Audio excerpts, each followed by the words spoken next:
You're watching the Battered Fans Network.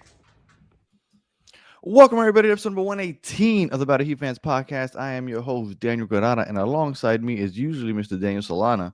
But like he told us last episode, he's got a newborn. So he's having some long nights. He's having a hard time staying up or getting up early. So we're going to run this one without him. He'll be back for the actual schedule release episode.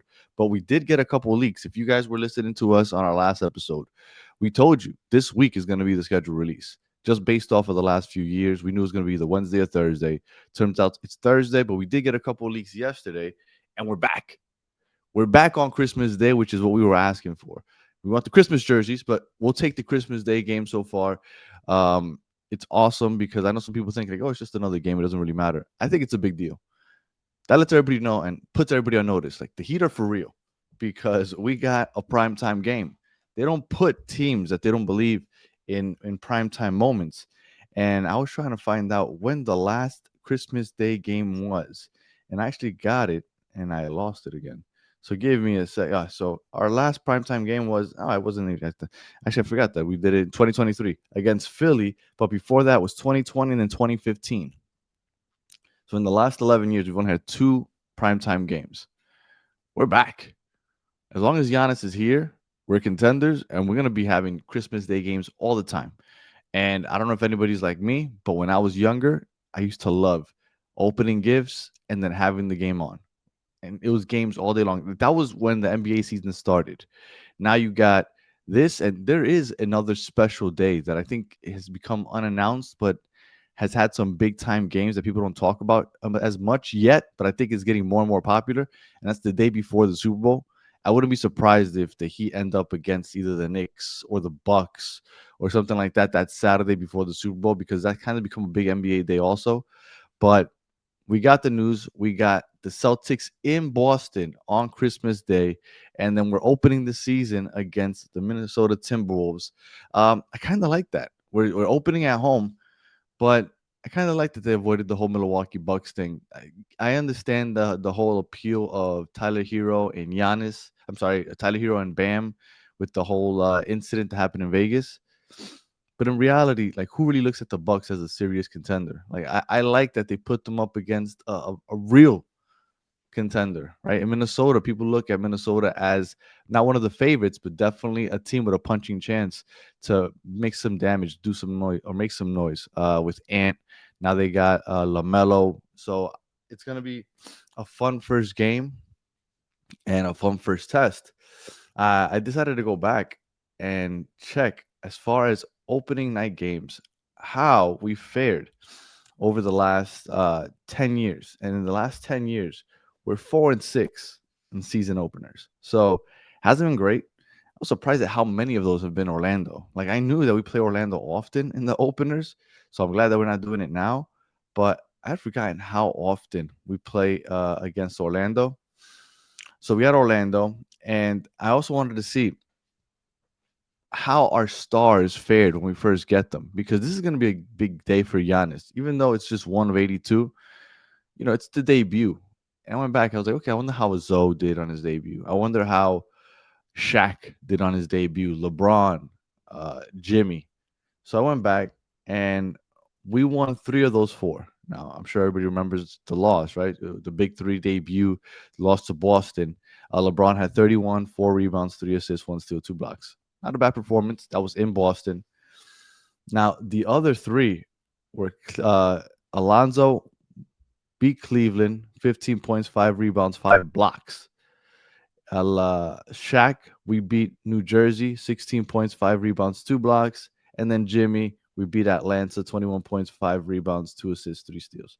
So nothing crazy. I think it's been uh, solid, I guess, starts. And like I said, you don't want to put too much on just one game. But I guess that's the excitement that I'm having and a lot of Heat fans are having. It's August 12th, the day before the first day of school for a lot of people. And also, today marks 70 days until tip off. That's right. It's exactly 10 weeks away until the NBA tips off. So, you start getting a little excited for that first game, even though if you lose it, it means absolutely nothing. But, as you're looking forward to that first game, you start thinking about things. And I start thinking, what's that lineup going to look like? We got 10 weeks. So Who else are we gonna get on this team? What is this gonna look like? How's Giannis gonna look? What jersey are they wearing that first night? It's just a lot of things that I'm looking forward to. And then I wanted to also see how we fare on opening nights. And I'm sure that a lot of people have looked into this in the past. So on opening nights, the Heat are 20 and 18, so almost 500. The 20 and 18, when they start at home, they're 16 and 9. When they start on the road, they're 4 and 9. So obviously they start much better at home, that first game of the season. But again, all of this history means absolutely nothing. This is a brand new team. But I am ecstatic that we are back on Christmas. I'm ecstatic that we have a start date, which is October 21st, which is literally 10 weeks away, 70 days. And now I just give me a Christmas jersey. Like I want a Christmas jersey. Like I don't know if maybe because I'm a big jersey guy. Like I love jerseys. And some of those Christmas jerseys were fresh. I like those. Like the all red on red, not so much. But there was some nice Christmas jerseys. The last one that they had in 2015 was it when I have the Hassan Whiteside, I believe, which was the red jersey with the gold lettering. Like, give me that. Give me the Christmas commercials. Give me all the Christmas feels. Christmas is it's just such a fun day, and I need it. I want it. So I'm curious what everybody else thinks. Do you think that it's like really not that big a deal that we're on Christmas? Because I really do. I really think that that puts us in place and kind of, even though like for everybody saying like, oh, that's like the was it the 15th best team in the league, the 11th best team in the Eastern Conference. Like if we were the 11th best team in the Eastern Conference and people really thought that, you would have those teams ahead of us probably on Christmas. You would have the Indiana that people are saying or the Charlotte. Like let's be real. Like it's getting a little disrespectful, but this kind of tells you the people that really know what they're talking about set up those teams in prime time.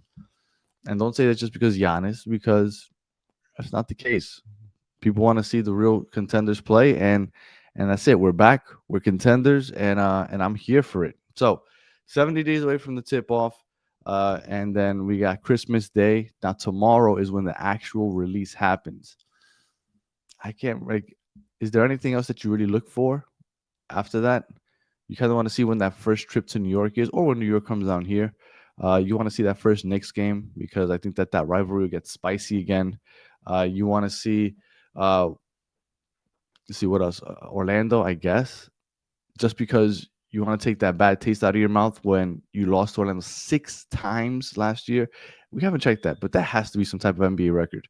I don't think anybody's lost to a single team 6 times in one season without meeting them in the playoffs. So that's embarrassing. So I'd like to get that out of the way. And I'm trying to think of, I guess the first Philly game would be interesting when we finally play against Philly, and how many primetime games we get. Because for the most part, the whole primetime thing for Miami has been kind of dormant over the last couple of years. And not that it makes a big deal, but you like to see those primetime games and those primetime spots. You'd like to see more Tuesday and Thursday games than Monday and Wednesday games because the Tuesday Thursdays are the prime time, right? The TNTs. Well, I don't know if it's TNT anymore. Right now it's ESPN. But those primetime spots and those primetime channels. So look, I'm excited. I'm glad that we're back on Christmas. We got a start date, and man, it's just gonna be a fun year. So I hope everybody's ready. And if you haven't already, I keep forgetting to bring it up. Batteredfans.com if you want some uh, Battered Fans merch. Oh, and then we got a couple different shirts, right?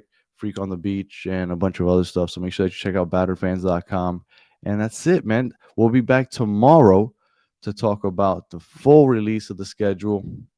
And you guys tell me in the comments, is it a really big deal that that we're on Christmas? Does it not matter at all? I think it's a big deal. And on top of that, selfishly, I'm happy because when I got 3 kids, when my 3 kids are opening their gifts and they're doing whatever they're doing, having that game on in the background is going to be just perfect. It makes my Christmas absolutely perfect. I wish it was in Miami, but I guess it doesn't matter as long as we're on Christmas. That's all that really matters. And that's it.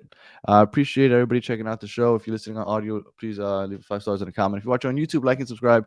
And we'll be back again tomorrow talking about the full release and a lot more. So until the next one, have a good one.